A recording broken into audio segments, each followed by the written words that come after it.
Frederick Zimmerman, followed by KJ Warby. Hello? Yes. Hello? Mr. Zimmerman, Okay. yes, if you'll put yourself on the record. My name is Frederick Zimmerman. I moved to Alaska in 1960, so I kind of think it used to be paradise about that time. We don't have all the problems what we have now, and I just feel really bad what's going on. You guys' budget is so outrageous high. And I heard for the last 30 minutes, I heard just people crying about small things, you know. I heard nobody, only one person who I heard in the last thing, talking about the dividend, what you guys took away. And I think there should be number one variety that you get together before you leave Juneau and to fix the dividend like it used to be, and also pay us back what you owe us. And because you told us that you're going to get the dividend back, the governor said he's going to get it, and you guys need to work together. It is not right that you just dump it and worry about things what are really not that important. The most important thing is right now to help the people in Alaska, give them the money you owe them and pay them the dividend, because I think that's the right thing to do. And if you have a good legislator, that's what you do. And I know I'm going to pick my people I'm going to vote for. Thank you very much. Thank you. Thank you. Next, we have KJ Warby, followed by Tom Abbott.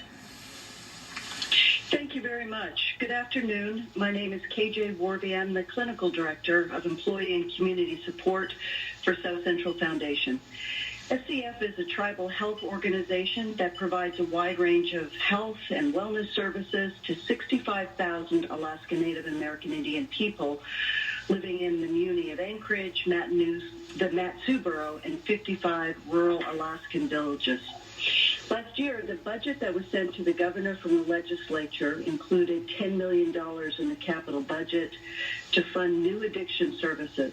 We really appreciate the support for that funding last year, but unfortunately, the money was vetoed. Thank you for already knowing the value of investing in behavioral health and addiction services. As you know, our state is trying to launch a new 1115 waiver. This waiver is a 5-year demonstration. The waiver is presented by Alaska and approved by federal CMS. Says that the Alaska will bring online 30 new outpatient addiction treatment providers and 200 new residential addiction treatment beds. 30 new outpatient programs, 200 new beds. And this plan, the 1115 waiver, is cost neutral. How can it be so? Because it costs less to provide good behavioral health care than it does to not provide the care.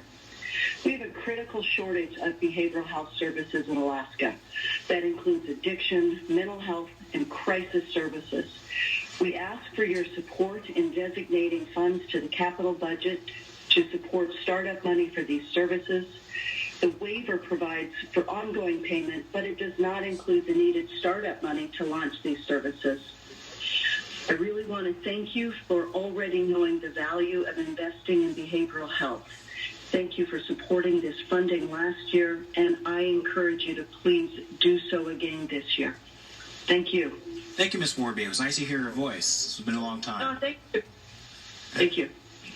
Next, we have Tom Abbott, followed by Andy Hullerman. Hi, good afternoon. My name is Tom Abbott. I'm calling from Petersburg, and I'm calling for several reasons. And I fully understand the tough budget situation you're facing. I'm calling for support of the Alaska Marine Highway System, also public media,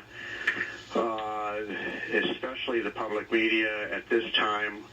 It's incredibly crucial. Here in Petersburg, there are daily briefings with the Public Health Center, Petersburg Medical Center, the Petersburg School District, and borough officials, including the Local Emergency Planning Committee, which I sit on, We are doing daily briefings on the radio, midday, each day. It's a call-in program. We're getting very good feedback, very good, intelligent questions, trying to allay fears by giving out good, accurate information and keeping the community fully updated on the status of the pandemic and the virus and the best practices to fight it and keep the spread from getting further. And it's mind-boggling to me, the small amount of money that the state could invest in public media and how far those dollars go. It's a remarkable service that is provided by public radio and public television.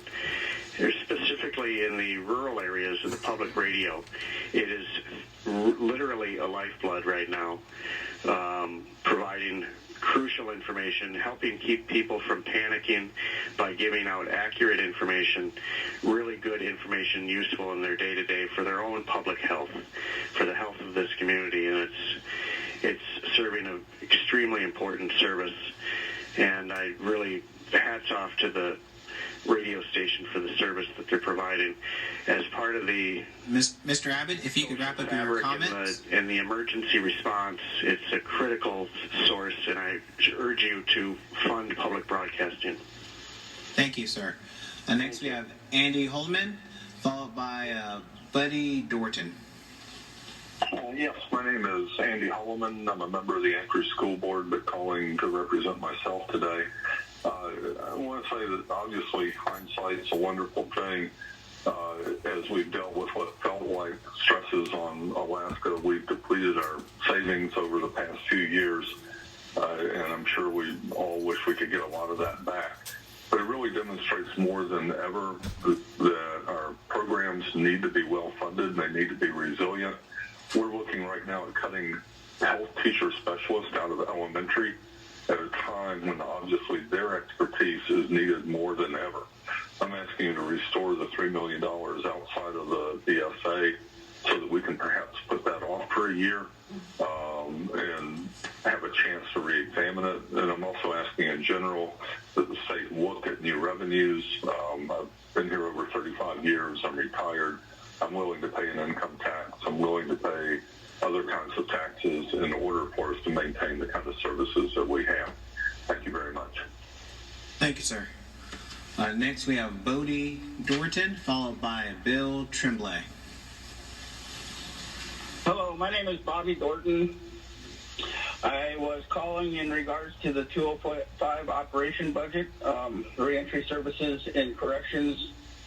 What my experience is that when I got out of prison 20 months ago, I was handed off to a reentry program here in Fairbanks, Alaska.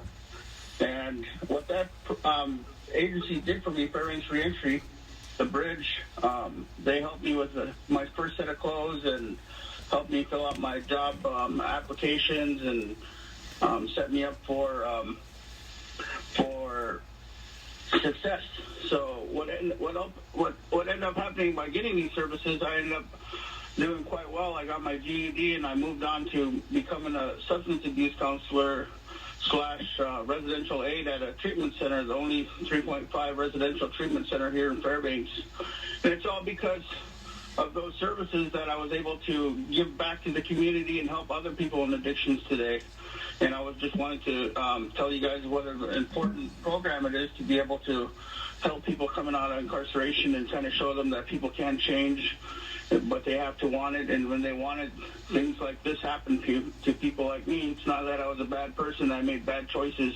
Today my choices are much wiser, and I'm able to give back to the community. Also, before I get disconnected here, the substance use disorder, the 154, it's very important that we continue to help substance use disorder treatment in our area in Fairbanks. So I support that as well. that's all I got for now. I want to give some time to the next person, but thank you very much for listening to me. Again, my name is Robert Gordon, and I work for Fairbanks. I volunteer at Fairbanks Reentry, and I work for Fairbanks Native Association up in Fairbanks, Alaska. All right. Thank you. Thank you, Bobby. Next, we have Bill Tremblay, followed by Deborah Jeffrey. Hi, this is Bill Tremblay from Petersburg, Alaska. I'm a member of my KFSK Public Radio Board, and I'm also a supporter of the Alaska Green Highway System. I've been a resident of Southeast Alaska since 1981, used both extensively. Right now, as Tom just a couple moments ago mentioned, the outstanding service that's being provided by public radio here within our community and the expanded community that we have throughout the mid-southeast Alaska, and informing people of the current coronavirus issues with medical health professionals and public safety professionals and the likes. That's critical for keeping people calm and to make sure that they are up to date with the most latest information. It kind of, I guess, it's interesting that we're providing all this public information regarding what the state services are or what they are or may not be, but we're not provided any state support in getting that message out. Our station, we have 3,000 people in our community, and we're able to raise more than $200,000 annually to help support our services. The money that we usually get from the state helps us leverage federal money to keep us on the air. Our radio station is also connected to others across the state for critical information. Things like Bristol Bay are interest to us. Petersburg has 34 permit holders that have boats and run crews and have their livelihoods depending on that information that we get from across the state. And speaking of the Alaska Marine Highway, it's, to me, just criminal that many communities in Southeast Alaska basically had their economic needs cut off from under them through no fault of their own, that the Alaska Marine Highway can't be managed better to make sure that the boats are sustained, that there's at least something as a backup service in case something comes offline like it has this year. And to just ignore that and try to get, I understand there's a private contractor just trying to get to not Bristol Bay, but the Glacier Bay right now, and the public still doesn't know, and the community still don't know if that contract is going or if any services are going to be provided. It's Tremblay, a terrible if you could thing wrap to up your see comments. our economics going down the toilet, as well as the information that should be shared through our communities not being supported by the state itself. So I would encourage you to do something. I am retired now. I would support an income tax, And Bill, not a sales tax, because most communities in Southeast Alaska already have a 5 to 7% sales tax already in place, along with property taxes to support their communities. Thank you very much for your time. thank you, sir. Next, we're going to go to Deborah Jeffrey, followed by Star Massette. Good afternoon. This is Deborah Jeffrey from Anchorage, and I've been an Alaska resident for 48 years, and I am calling in. I realize our state has many, many financial problems. It was criminal to do away with the ferry system, the Alaska Marine Highway system, in my opinion, and to hire a person from outside to create a budget. I think our governor blew that when we have many intelligent people in the state of Alaska. But my main concern today, and the reason for calling in, is Alaska public media. It has so many reasons to continue and to be supported by the state, even in these stressful budget times. From local news, health and safety issues, it's a vital source of information throughout our whole state. My husband and I contribute to our local KSKA, and I will continue to do that. I am also in favor of a income tax, even though we are retired. The state has made, in my opinion, many financial decisions that were not wise towards corporations, and I just think that we could have done a better job. Also, I would like to say I realize many people in the state depend on the permanent fund. However, that money, in my opinion, is a gift. And I do not feel that Jay Hammond ever intended for the people of the state of Alaska to get all up in arms when it was needed for the good of the whole state, not individuals. Thank you for your time. Good luck with the budget. Please fund the Marine Highway System and Alaska Public Media. Thank you. Thank you. Next, we have Star Massette, followed by Elizabeth Joseph. Yes, my name is Star Merced, and I am speaking on behalf of myself, but I am also president of the Anchorage School Board. And I just want to state that, I have volunteered for St. Louis Clearinghouse in Fairbanks. I've been a CASA worker for in the past for 9 years. 50% of our students are considered low socioeconomic. I do think the permanent fund, whether appropriate or not, has been relied on by our citizens to buy winter gear, to buy food, to buy fuel for their homes for the year. I do see that, and I do support that for those individuals. However, we need to have some type of revenue. We're looking at the cost of this coronavirus, what it's costing the state. We're looking at our oil prices. My fear is that education will suffer again.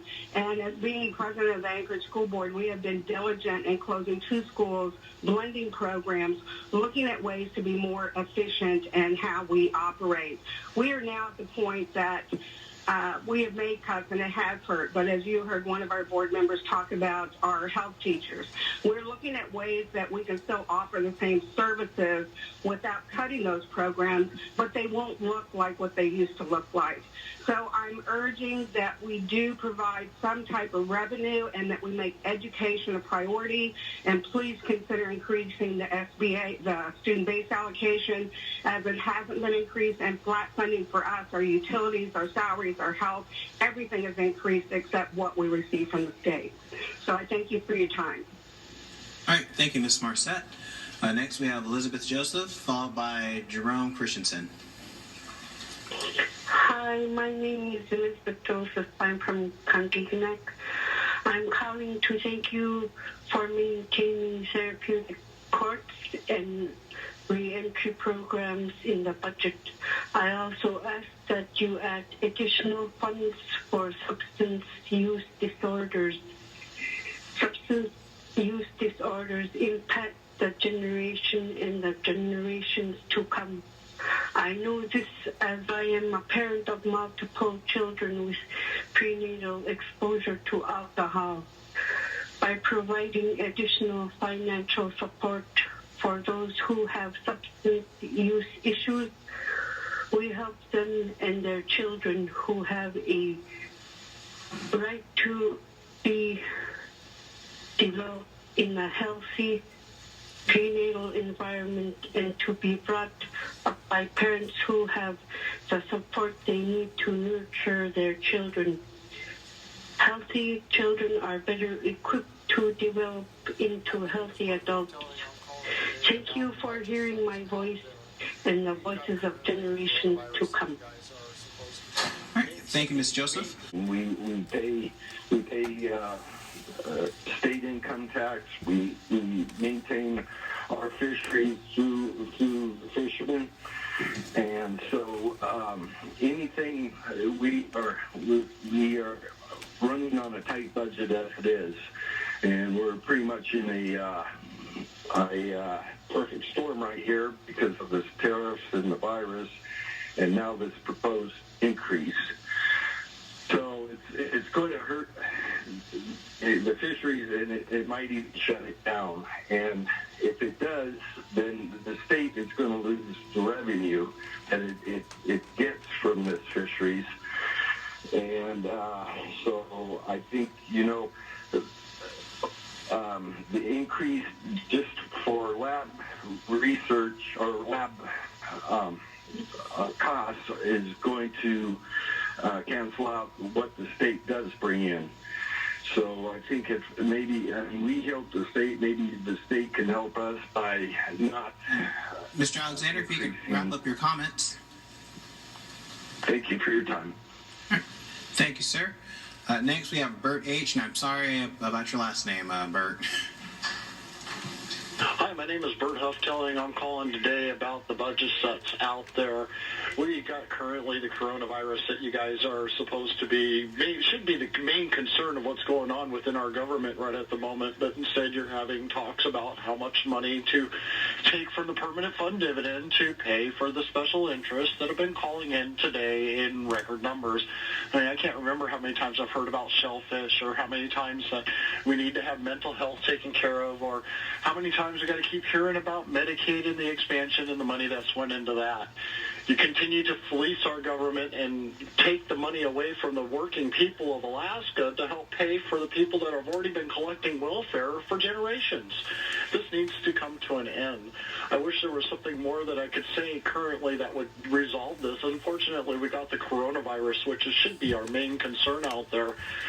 And here you are talking about taking more income out of the hardworking Alaskans' pockets that are already being put out of work in the state that already has the highest unemployment in the nation. We are at 6%. They're predicting this is going to put the unemployment rate over 20%.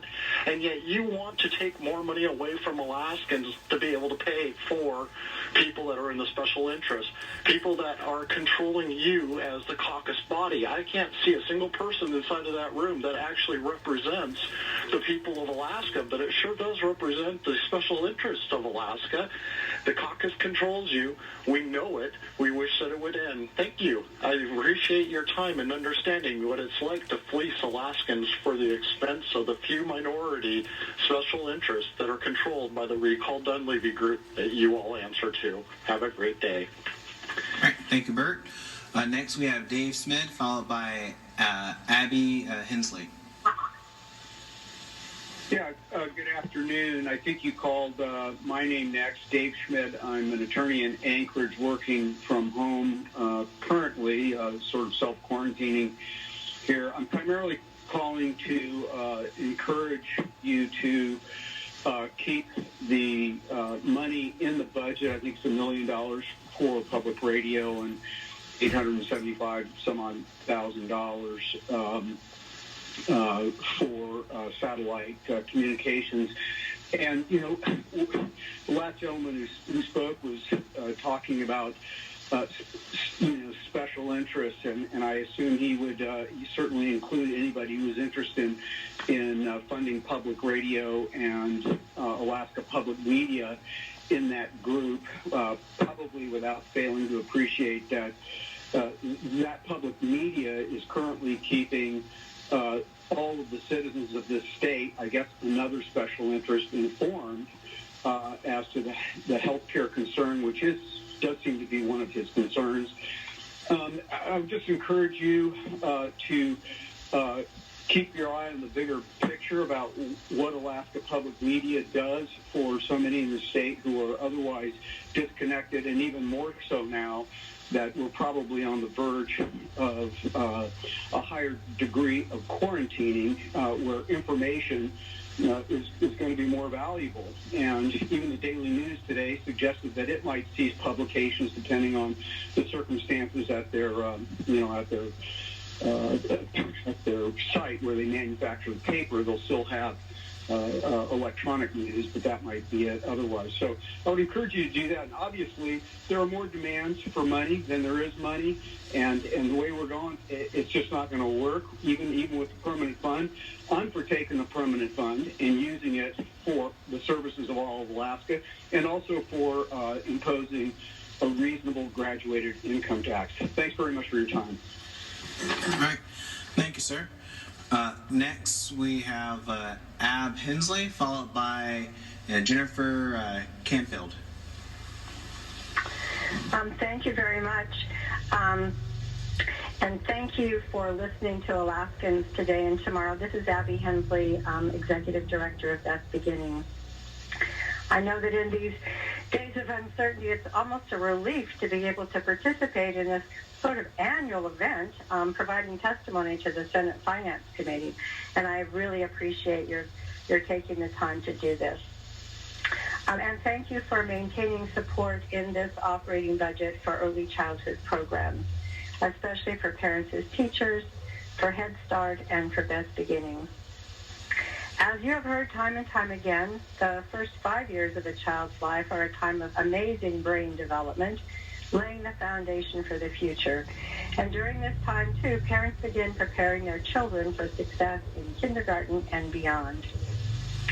We know that when children and parents read together, the children develop an interest in books and reading that helps them become proficient readers by third grade, a very important marker that so many people are talking about today. And now that so many parents and children are what's being called sheltering in place, Best Beginnings contributions to providing imagination library books and a weekly parent e-newsletter have become even more important. When children receive those books in the imagination library books every month, they almost require somebody to read that book to them, and they read it over and over again. So the contributions that Best Beginnings and Imagination Library are making really to the parents and children of the state are even more important today. So I would thank you for making sure that these resources are available to the 19,000 children who currently are enrolled in Imagination Library and the nearly 10,000 parents who are reading a weekly e-newsletter filled with ideas for them about activities they can do with their children at home. These early years will never be again. If you could wrap up your comments, your 2 minutes is done. A three-year-old is a 3-year-old only once. So we thank you for your support for early childhood and for those very young children in the state. Thank you. Thank you. And next we have Jennifer Canfield.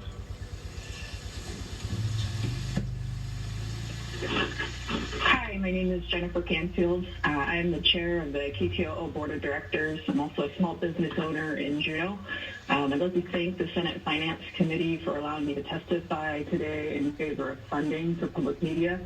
Public media plays a vital role in Alaska in good times and bad, but public media always shines when Alaska faces a challenge. The public media system in Alaska is dynamic and robust and serves a very high public interest purpose. Whether in the face of natural disaster or nationwide epidemic, the communications infrastructure provided by public media is absolutely of value to all Alaskans. It's a critical service, and we appreciate you funding it, especially in these trying times. Thank you. All right. That is everyone we have signed up, correct? We are taking calls till 2:30, so we're going to take a recess till 2:30, and we'll reconvene the committee then.